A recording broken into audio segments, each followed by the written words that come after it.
नमस्कार दोस्तों, मैं डॉक्टर सर्वेश कुमार सिंह, आयुर्वेद चिकित्सक, आप सभी का अपने यूट्यूब चैनल आयुर्वेद संजीवन पे हार्दिक स्वागत करता हूं। दोस्तों, अगर आप हमारे चैनल पे पहली बार आए हैं तो आप इस चैनल को सब्सक्राइब कर लें ताकि स्वास्थ्य संबंधित नई जानकारी आपको मिलती रहे। साथ ही दोस्तों, आप इस वीडियो को पूरा देखें, लास्ट तक देखें ताकि आपको पूरी जानकारी मिले। दोस्तों, जैसा कि हमने पिछले वीडियो में चर्चा किया था, बच्चों में गुदागत रोग किस प्रकार से होते हैं, इरेक्टर डिसऑर्डर अगर बच्चों में होती है तो किस प्रकार का दिक्कत हो सकता है और क्या डायग्नोस हो सकता है, इसके बारे में चर्चा किए थे।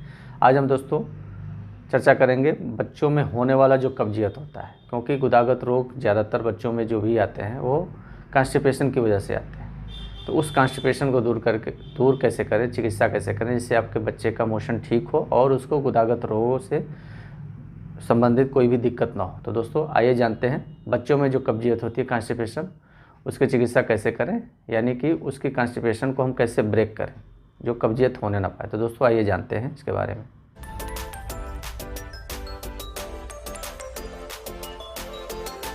दोस्तों, बच्चों में जो कब्जियत आती है, स्वाभाविक है कि जो बच्चों का खान पान है वो स्वाभाविक है कि डिस्टर्बिंग है। बहुत रेगुलर रूटीन से आप बच्चों को नहीं खिला सकते हैं, लेकिन ज़रूरी है कि ये जिम्मेदारी सर्वप्रथम बनती है माता पिता की। माता पिता अपने बच्चों को जिस प्रकार से अवेयर हो सकते हैं उसी प्रकार से उनके कॉन्स्टिपेशन को ब्रेक किया सकता है, क्योंकि स्वाभाविक है ऐसी स्थिति में जो पहला नंबर आता है दोस्तों वो है खान पान का। बच्चा दिन भर में कितना खेल रहा है, कितना कूद रहा है, क्या खा रहा है, क्या पी रहा है, उसी के आधार पे उसके मल का निर्धारण होगा। ऐसी स्थिति में जब भी उसका कॉन्स्टिपेशन होगा वो आपके उस बच्चे के 24 घंटे 48 घंटे के रूटीन और खाने पीने की वजह से ही वो कॉन्स्टिपेशन आता है। तो उस कॉन्स्टिपेशन को दूर करने के लिए सबसे ज़रूरी है जो बाहरी खाद्य पदार्थ हैं, जो वो फास्ट फूड्स वगैरह हैं, उनका रेगुलर इस्तेमाल ना हो।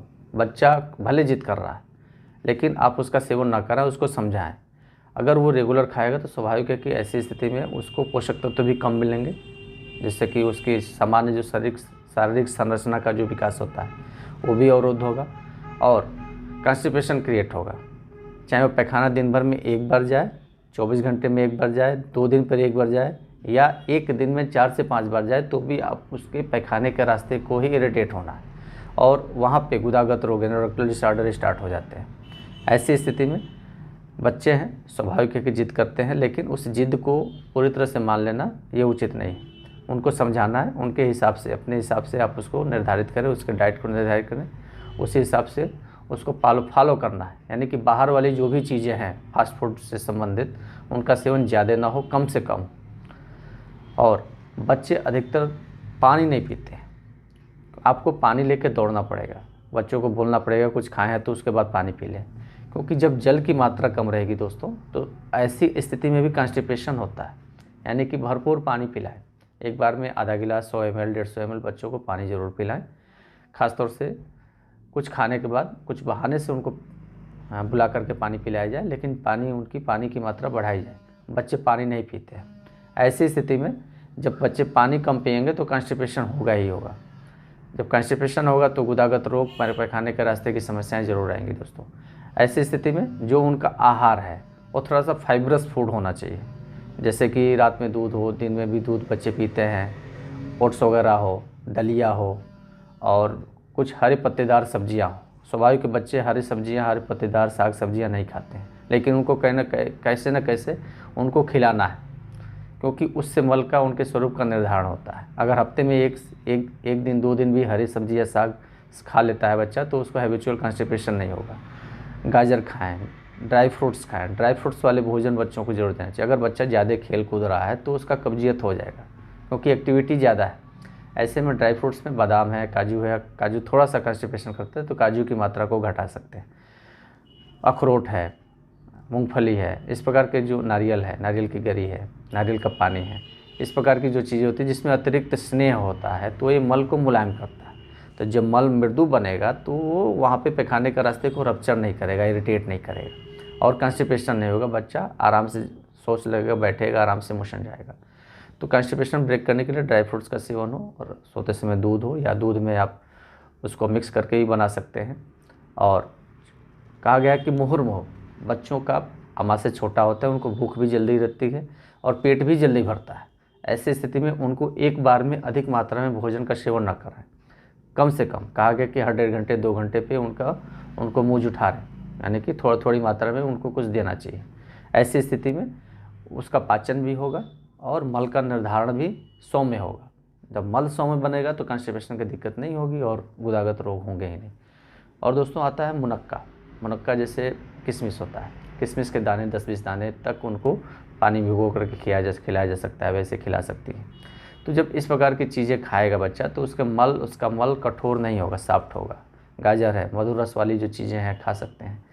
दही भी बच्चे ले सकते हैं इससे, क्योंकि ये पचने में हैवी होता है। तो बच्चे के रुचि के अनुसार और उस खाद्य पदार्थ को उस रुचि लायक बना करके उन बच्चों को खिलाना है। ख़ास तौर से माता पिता को इस विषय पे ज़्यादा अवेयर होना है कि हमारा बच्चा आगे कालांतर में इस प्रकार के रोग से पीड़ित ना हो।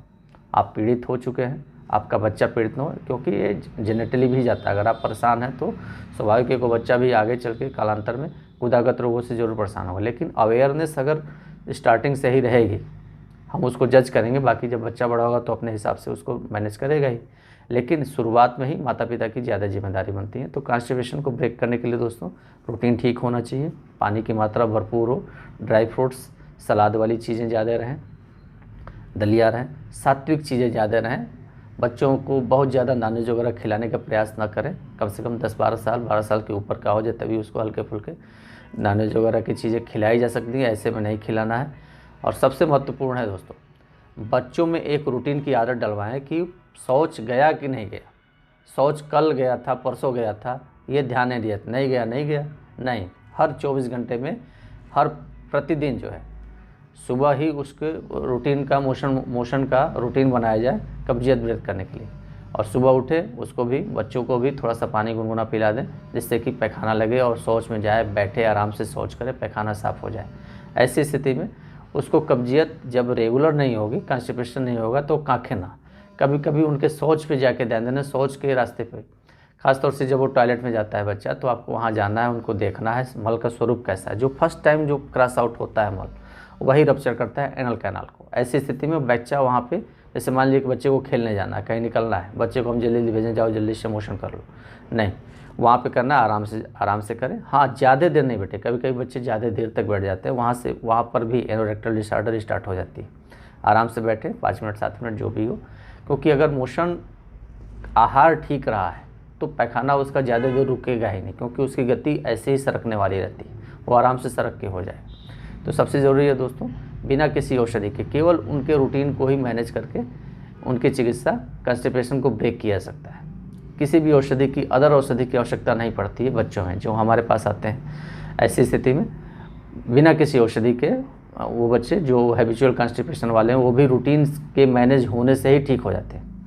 अगर कभी कभार लगता है कि ऐसी स्थिति आ रही है तो स्वाभाविक है कि आप एक एरंड तेल आता है, कैस्टर ऑयल जिसको बोलते हैं, 5 से 10 ml की मात्रा में आप उसको दूध में मिला के पिला सकते हैं, या गर्म पानी में मिला के पिला सकते हैं, या ऐसे भी 2 चम्मच पिला सकते हैं। जैसे भी हो, एरंड तेल की मात्रा जो है गर्म दूध में या गुनगुने जल में मिला करके 5 से 10 ml 15 ml तक की मात्रा में पिलाया जा सकता है रात में सोते समय गुनगुने पानी से। उससे उनका मल मृदु होगा। कभी कभी दूध में ही 1 से 2 चम्मच घी डाल के ले लें। जिस बच्चे का मल सूखा हो रहा है, ड्राई हो रहा है, उसको घी युक्त भोजन देना चाहिए। जैसे दाल में है, रोटी में है, सब्जी में है, ज़रूर उसको घी डालें। रेशेदार, पत्तेदार, हरी सब्जियाँ, और ख़ासतौर से फल में पपीता, सेब और अमरूद, खासतौर से पपीता और अमरूद जो है पेट को साफ़ करता है, मल को मुलायम बनाता है। तो ये उसी हिसाब से चेंज करके बच्चों को देना है। इसलिए बच्चों का जो हैबिचुअल कॉन्स्टिपेशन है वो ब्रेक होगा, स्ट्रेन नहीं करेंगे, मोशन क्लियर होगा, तो पैखाने के रास्ते पे उनको निकट भविष्य में कोई भी समस्याएं नहीं आएंगी। तो दोस्तों, बच्चों में कॉन्स्टिपेशन ब्रेक करें इसी प्रकार से। इसके बारे में आप जान गए हैं। दोस्तों, अगर किसी विषय संबंधित आपके मन में कोई सवाल है, क्वेरी है, तो आप कमेंट सेक्शन में कमेंट के माध्यम से अपने सवाल ज़रूर पूछें। और दोस्तों, अगर आपको ये विषय अच्छा लगा हो तो इस विषय को लाइक करें, शेयर करें अपने जानने वाले लोगों को। और दोस्तों, अगर आप हमारे चैनल पर पहली बार आएँ तो आप इस चैनल को सब्सक्राइब करना ना भूलें। दोस्तों, इसी के साथ आज का जो विषय है यही समाप्त होता है। नमस्कार।